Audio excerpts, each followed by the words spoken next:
देखिए, इस वीडियो में हम लोग जो है 5 इम्पोर्टेंट सवाल को पढ़ने वाले हैं, तो आप लोग जो है अंत तक ज़रूर देखिएगा इस वीडियो को, तब आपको अच्छे से समझ में आएगा। ठीक, जो ये यहाँ पे है, एक कारखानों में जो है ठीक 10 मशीन को खरीदा जाता है। कितने मशीन? 10 मशीन। मशीनों की संख्या कितना है? 10। तो यहाँ पे जो है ना, एक मशीन जो ग्रेड ए का है, बी, सी, यानी ए ग्रेड का मशीन, फिर बी, यहाँ पे 3 कैटेगरी में है ना मशीन। तो ग्रेड ए का जो है मशीन है ना, कितने ले रहा है? ग्रेड ए का जो मशीन है, ठीक, वो कितने ले रहा है? ग्रेड ए का मशीन ए को ले रहा है। और ग्रेड बी का जो मशीन है वह कितना ले रहा है? 4 ले रहा है। तो यहाँ पे 4 ले रहा है। और बाकी जो है सी ले रहा है। तो यहाँ पे 1 अगर यहाँ पे और 4 यहाँ पे, कितना हो गया? 4 1 5। तो सी और कितना लेगा? सी और 1 लेगा, यानी 5 लेगा, तब ना ये तीनों मिला के 10 हो गया, है ना। एगो ए ग्रेड का ले रहा है और बी ग्रेड का 4 ले रहा है, टोटल मशीन 10 खरीदा जाता है। तो सी कितना मशीन लेगा? और 5 लेगा ना यहाँ पे, तब ना तीनों मिला के यहाँ पे हो जाएगा 10 मशीन। अब देखिए यहाँ पे, अब तीनों का प्राइस दिया, अलग अलग प्राइस है, ठीक ना, तीनों का जो है अलग अलग प्राइस है। ए ग्रेड मशीन का जो है यहाँ पे दाम कितना है? ए ग्रेड मशीन का दाम 90,000 रुपये, यानी ए ग्रेड मशीन का जो है कितना खरीद रहा है? एक खरीद रहा है और उसका दाम कितना है? 90,000 रुपया। तो 90,000 में ले रहा, तो कितना हो जाएगा इसका, है ना, 90,000, क्योंकि एक ही ले रहा है ना, 1 गुना 90,000, 90,000। अब बी ग्रेड का जो है मशीन का दाम कितना है? 40,000 रुपया। तो बी कितना ले रहा है? यानी 4 गो ले रहा है। तो 4 गो ले रहा है, 4 गुना 40,000 कर देंगे, ठीक। तो कितना हो जाएगा? 4 चौक 16, ये 1,60,000 हो जाएगा। अब सी ग्रेड का मशीन जो है कितना ले रहा है? 5 ले रहा है। तो 5 ले रहा है और एक मशीन का दाम कितना है ना, वही है इसका भी, सी ग्रेड का मशीन का दाम 40,000 इसका भी है। तो कितना हो जाएगा? 5 चौके 20 पर 1 2 3 4 0, ठीक ना।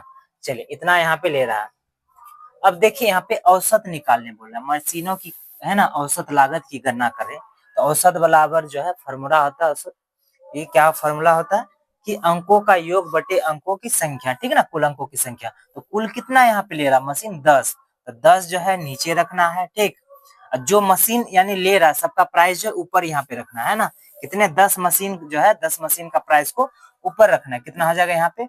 90, है ना, 9 पर 4 जीरो, प्लस 1, 16 पर 1 2 3 4 जीरो, प्लस 2 पर 1 2 3 4 5। अब सबको जोड़ लेंगे एक बार, है ना, ये औसत हो गया। औसत की गणना करेंगे ना।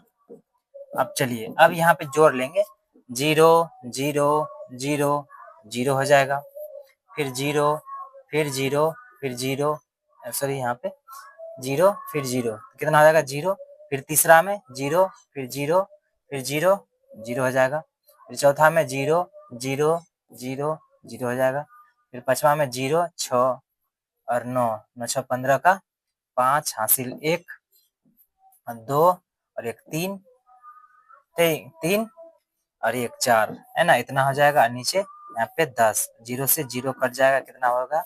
4 5, है ना, 00 000 हो जाएगा, है ना, ठीक। 45,000 रुपया हो जाएगा। तो ऑप्शन नंबर सी हो जाएगा इसका राइट आंसर, ठीक। किसको इसको समझ में आएगा, है ना। इसका जो है प्राइस का यहाँ पे, है ना, औसत निकालना था, मशीनों का औसत लागत ज्ञात करना था, निकल गया यहाँ पे। चलिए, उसी तरह जो है अगला सवाल है, ठीक ना, इसको हटा देते हैं, फिर अगला यहाँ पे नेक्स्ट सवाल पे चलते हैं। देखिए, अगला सवाल में यह दिया है कि यह जो है 8/7 और 5/6 दोनों का व्युत्क्रमानुपाती के योग का व्युत्क्रमानुपाती ज्ञात करना है, ठीक ना। यानी 8/7, है ना, 8/7, और किसका बोला है? 5/6, इन दोनों का व्युत्क्रमानुपाती। व्युत्क्रमानुपाती मतलब 1/, यानी 1/, के रूप में।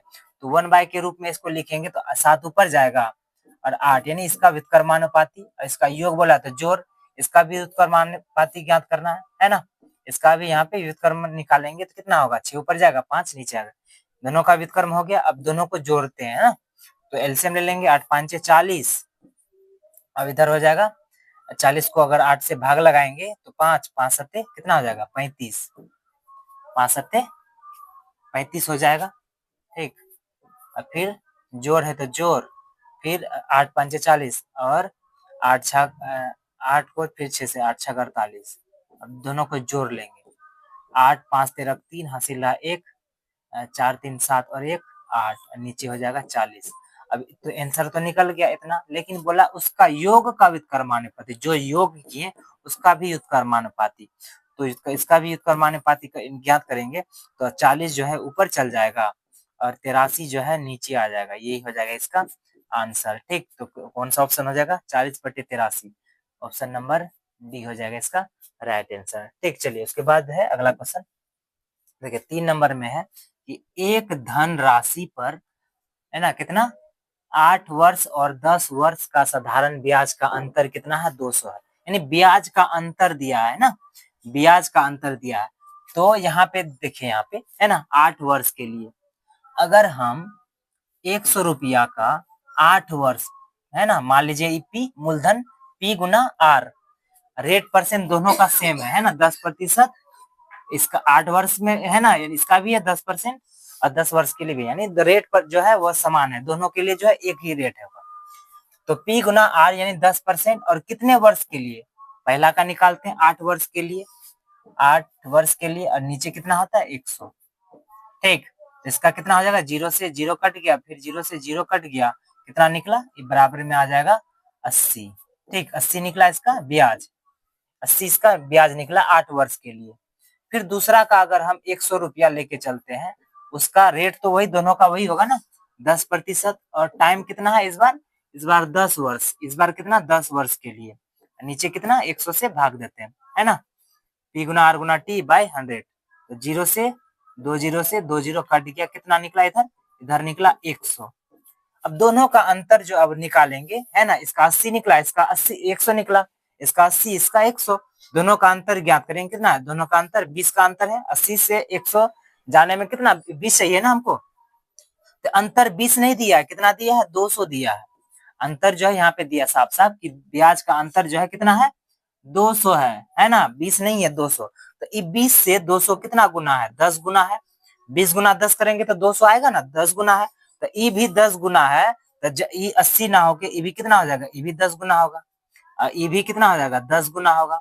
जब ये 10 गुना होगा तो जो हम 100 माने थे तो ये भी 10 गुना हो जाएगा, ये भी 100 हम माने थे तो ये भी कितना हो जाएगा? 10 गुना हो जाएगा। तो मूलधन जो है 10 गुना हो जाएगा, यानी 100 गुना 10 कितना हो जाएगा? 1000 रुपया, है ना। 1000 रुपया जो है पी मतलब मूलधन हो गया। तो वही ना बोल रहा है कि लास्ट में मूलधन कितना होगा, तो कितना हो जाएगा? 1000 रुपया। ये हो जाएगा इसका आंसर। किस किस को समझ में आएगा एक बार कमेंट करके जल्दी से बता देंगे। चलिए उसके बाद जो अगला क्वेश्चन यहाँ पे चौथा नंबर बोला है कि एक वस्तु का क्रय मूल्य है ना सीपी, कॉस्ट प्राइस, सीपी कितना दे रखा है? कॉस्ट प्राइस कितना दे रखा है? 360 है। कितना है? 360 रुपया में है, ठीक ना, 360 रुपया में है। अब यहाँ पे जो है सीधे दे दिया है लाभ प्रतिशत, है ना, कितना है? 32, यानी प्रॉफिट परसेंट दे दिया हमें। प्रॉफिट परसेंट दे रखा है कितना? 32%। अब यहाँ पे क्या बोल रहा है कि लाभ का मान ज्ञात करना है ना, यानी जो लाभ हुआ है ना, कितना जो है लाभ होता है उसका यहाँ पे रुपया में भी ज्ञात करना है। तो आप जो है पढ़े होंगे प्रॉफिट परसेंट का फॉर्मूला क्या होता है कि लाभ गुने है ना, जो है ना प्रॉफिट होता है लाभ गुने 100, जो प्रॉफिट हुआ लाभ गुने 100, और नीचे में लिखते हैं हमेशा क्रय मूल्य को, यानी सीपी को, कॉस्ट प्राइस 360। ठीक, तो देखिए प्रॉफिट परसेंट का मान दे रखा कितना? 32, तो 32 लिखेंगे, बराबर तो बराबर पी, यानी इसी का तो मान निकालना है पी, है ना। जो प्रॉफिट कितना हुआ लाभ वही निकालना है रुपया में, यानी लाभ कितना हुआ, और यहाँ पे है ना 100 है तो 100, नीचे कितना होगा? 360। अब कटा दीजिए, 0 से 0 कट गया, कट गया। अगर यहाँ से कटाएंगे 2 5 10, सॉरी यहाँ पे 2 5 10, अगर 5 लिखेंगे, ठीक, 2 5 10, तो 5 लिखे 2 बचा, 2 से कटा देंगे कितना बार में? 16 बार में। ठीक, और कुछ कटेगा? और कुछ कटेगा? और तो नहीं कटेगा तो गुना कर देते हैं, तो P गुना 5, इधर 16 बचा, 16 का गुना इधर कर देंगे 36, तो 16 गुने में 36, अब बराबर हो जाएगा P गुना 5 यानी 5P। अब प्रॉफिट का मान निकालेंगे तो कितना हो जाएगा? P बराबर जब मान निकालेंगे तो क्या हो जाएगा?